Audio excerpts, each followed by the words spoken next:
compositores, George Gershwin, autor, entre otras, bueno, pues de la Rapsodia en Blue, y Ravel, Maurice Ravel. Y bueno, si os parece ya vamos a hablar de esta película, del colorido de esta película, del documento que supone para el Hollywood de la época. Comentabas cuando la veíamos que era la primera vez que se filmaba Hollywood en colores, y realmente es un Hollywood que está como coloreado, visto ahora, parece de los viejos cromos que teníamos. A mí ese plano del Trocadero me parece maravilloso, la iluminación en el Hollywood Bowl es de una modernidad enorme. La fotografía de esta película es un verdadero acierto continuo, los encuadres, la utilización del encuadre, del espacio físico entre las personas y el ambiente y el decorado, la reproducción, porque eso sí supongo que será estudio de lo que habíamos leído durante tantos años, la cantina para comer, ¿no?, de los que tenían los estudios. Aquí la reproducción debe ser fidedigna. Y bueno, yo creo que es una película llena de emoción, ¿no? Vicky Lester ya es un personaje clave, ¿no?, en el cine, se ha hecho tantas veces. Uno tiene recuerdos muy antiguos de películas de Wellman, como he dicho en alguna ocasión, sin saber quién las filmaba, que es lo que podía pasar. Fíjate. Claro, uno había visto Boyes, uno había visto esta película concretamente, que sí, que se pasó en España, algunos éramos muy jóvenes, y la famosa frase final no la hemos olvidado nunca. O sea, se cuenta que eso forma parte de la leyenda de Hollywood. Esa frase quedó escrita como ciertos hallazgos lingüísticos. Pero este es un caso. Y luego hemos hablado de los westerns. Yo pensaba, por ejemplo, viendo a la abuela contando su llegada al oeste, lo que tuvo que atravesar, que realmente es como si estuviese mucho tiempo antes hablando de Caravana de Mujeres. Y que es la nieta de una de las que fueron, claro, y de los western, que entonces no había hecho ningún western todavía de esa categoría como los que hizo después Wellman, porque no hemos mencionado, pero la versatilidad de Wellman es tan grande que, por ejemplo, él, junto el Scarface de Howard Hawks y el Enemigo Público número 1 de Wellman, abren el cine de gángsters, y lo abren de una forma genial, porque el vigor narrativo que tiene Wellman es extraordinario.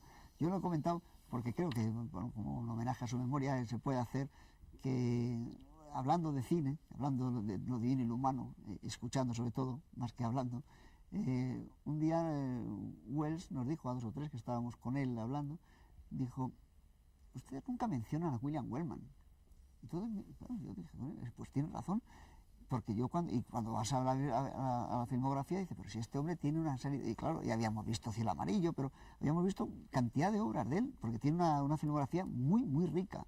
Y en ese sentido la Filmoteca pasó aquí un ciclo muy, muy esclarecedor. Por ejemplo, comentábamos, Fernando y yo, al hilo de lo que tú dices, Fernando Méndez Leite y yo, que probablemente también somos seres humanos, inaugura una nueva manera de ver el cine bélico, ¿no? Sí, también somos seres humanos. Es que en cada género él tiene alguna película extraordinaria. Y hay una película de él con Barbara Stanwyck, con la cual hizo cosas espléndidas, porque con Carol Lombard estuvo genial, con Barbara Stanwyck también, que es una novela, es un título que yo no recuerdo en este momento, pero es una novela de Gypsy Rose Lee, que son algo así como, se desarrolla en una compañía de variedades en que hay un crimen. Bueno, en esa película William Wellman, que toca el tema misterioso y todo, está genial también. O sea, que es que realmente era un todoterreno.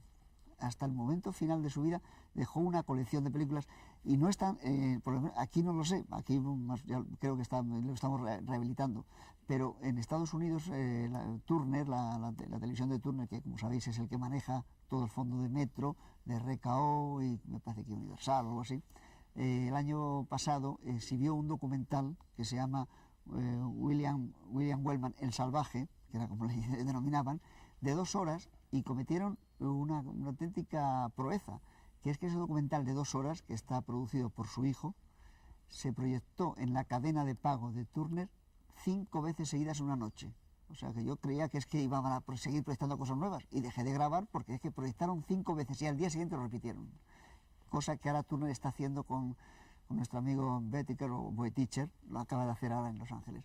Recuperar la memoria de algunos hombres fundamentales, porque realmente se dan cuenta que el legado histórico del cine es una categoría tan grande que hay que dejarlo ahí para que reconozcamos. Que Wellman probablemente es el prototipo de un director de Hollywood, de un director de estudio, de un director al que le pueden encomendar con la mayor seguridad cualquier género cinematográfico, porque no sé si lo decía Miguel María, la concisión con la que rueda, porque es muy escueto, muy conciso, pero además es como muy muy elemental, en el mejor sentido del término, en el más digno.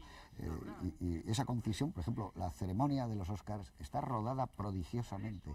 Comentábamos también viendo la película que en comparación con la de Cukor, probablemente está mejor James Mason que Frederick March, pero de rodaje esta es impresionantemente bien rodada, los segundos términos tan cuidados, no sé, es una reproducción exacta y con el sabor además de que prácticamente es contemporáneo cuando se daban, todavía no se iban al Pantage Theater, sino que era el Hotel Biltmore de Los Ángeles. Y a mí me parece que en ese sentido, el aspecto documental de la película es magnífico. A mí siempre me emociona, no sé por qué, la llegada a Hollywood, cuando se ve que llega el avión y pone Ciudad de Los Ángeles, cuando llega el tren, cuando llegan los autocares, ¿no?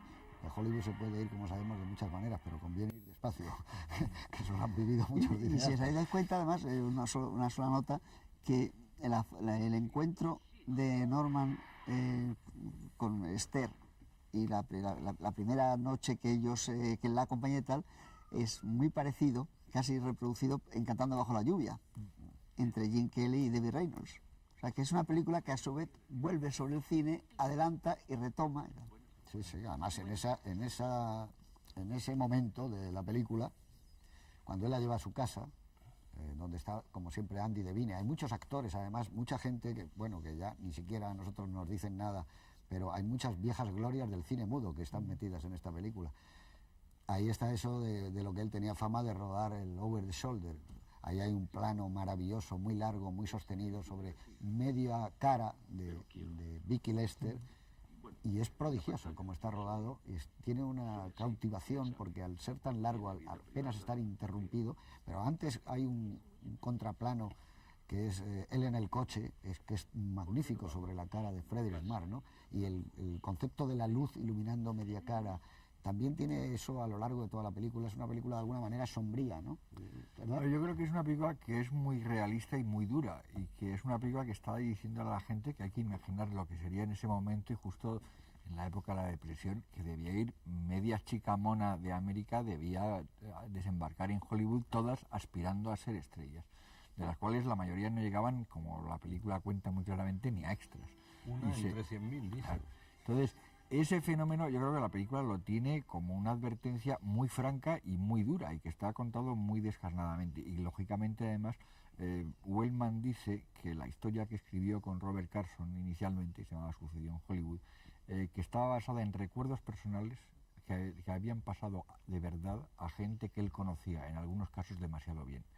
Y cuando a veces he intentado rastrear que esto tiene que ver con tal, realmente empiezas a rastrear y tiene que ver con tanta gente de Hollywood que les ha pasado más o menos esta historia, la historia del actor o el director alcoholizado completamente y que cae en decadencia, la historia de las celebridades súbitas de una que se convierte en estrella, que muy a menudo tienen una segunda parte, que es que también entran en decadencia y desaparecen un poco después. Todo eso está apuntado en la película, y yo creo con mucho sentimiento y con una proximidad que es un rasgo muy típico de Wellman. Wellman al mismo tiempo es muy abstracto en un cierto sentido, y es una película muy estilizada, y al mismo tiempo es como muy realista en lo que está contando, muy directo, muy yendo directamente a las cosas y no perdiéndose ni en embellecimientos ni en florituras, ¿no? Y es un lado que yo creo que hace que, o sea, la película se mantiene con un tono sorprendentemente moderno para una película del 37, y que explica también, yo creo, la naturalidad con la que él se tomó una cosa que en aquella época, que eran las primeras películas que se rodaban en Technicolor, que había que alquilar las cámaras, que había lista de espera con mucho tiempo, y que para preparar el guión, pese a que tenía tanta gente, no tuvieron mucho tiempo, que había que empezar un día concreto que estaba alquilada la cámara. Él rodó la película y acabó antes del plan de rodaje, cosa que era bastante habitual en él, pese a ser en color. Y él dijo que es que la gente se preocupaba demasiado, pero se quedaban quietos pensando qué problema rodar en color, y que él lo que hizo fue ponerse a rodarla por las buenas. Yo creo que esa es la actitud típica de Wellman, que es verdad que es un director muy típico de estudio, pero al mismo tiempo que era un poco lo que llaman un maverick, que era un independiente, era un tipo con mucha personalidad y que se peleó casi siempre con todo el mundo, y de ahí también el epíteto del salvaje. El salvaje, ¿no? Bueno, lo que estabas diciendo tú, Miguel, se puede rastrear que ese protagonista Norman Bates podría haber sido John Hilbert perfectamente. Sí, Barrymore. Claro, todos. John Gilbert, que tuvo problemas con el habla, ¿no? Con la voz, ¿no? Fíjate, Cuando Selznick, pasó del mudo al sonoro, ¿no? quería acabó. utilizar por lo visto a Barrymore y no se atrevió porque era como hacerle representar un poco su propio papel. Y la escena en la que el productor va a visitarle a ese desolador asilo de desintoxicación en el que está tan vigilado, es una historia que le pasó de verdad a Cukor con Barrymore, que fue a ofrecerle un papel a un sitio igual que ese, y que él le contó la escena de lo que le había pasado a Selznick y a Wellman, les gustó mucho, lo incorporaron y luego está tal cual esa escena, Va con está aquel tipo exacta que va con él, en la